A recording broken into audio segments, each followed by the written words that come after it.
আসসালামু আলাইকুম। কেমন আছেন আপনারা সবাই? আশা করি ভালো আছেন। আল্লাহর রহমতে আমি ভালো আছি। আমি এখন আপনাদেরকে একটা রেসিপি দেখাবো।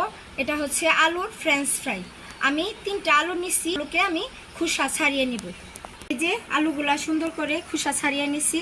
এখন আমি এই দুই সাইডগুলা সুন্দর করে একটু কেটে নিব, তাহলে ফ্রেঞ্চ ফ্রাইগুলা দেখতে অনেক সুন্দর লাগবে। আমি এভাবে কেটে ফেলে দিয়েছি। এখন আমি এগুলাকে কাটবো। আমি এই যে এভাবে কাটছি, কত সুন্দর হয়েছে। আর বাকিগুলো আমি এভাবে কাটবো। এই যে আমি আলুগুলা ভালো করে ধুয়ে নিচ্ছি।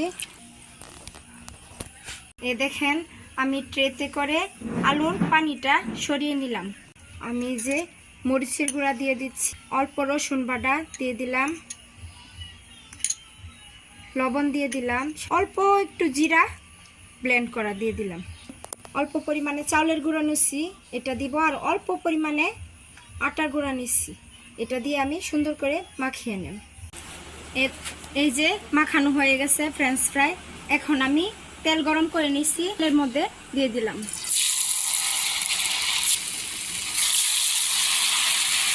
হঠাৎ করে দেখলেন আপনার ঘরে মেহমান আসলো, ঘরে কিছুই নাই দেওয়ার মতো, এই জটপটে নাস্তা খুব সহজেই 10 মিনিটে আপনি তৈরি করে আপনার মেহমানকে দিতে পারবেন।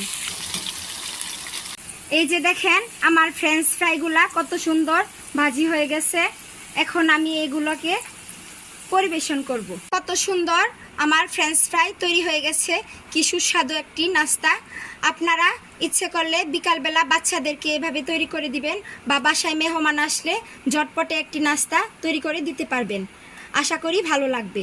আর আমার ভিডিওটা যদি আপনাদের ভালো লেগে থাকে, তাহলে আমাকে একটা লাইক, কমেন্ট এবং ভিডিওটা শেয়ার করে দিবেন। ধন্যবাদ।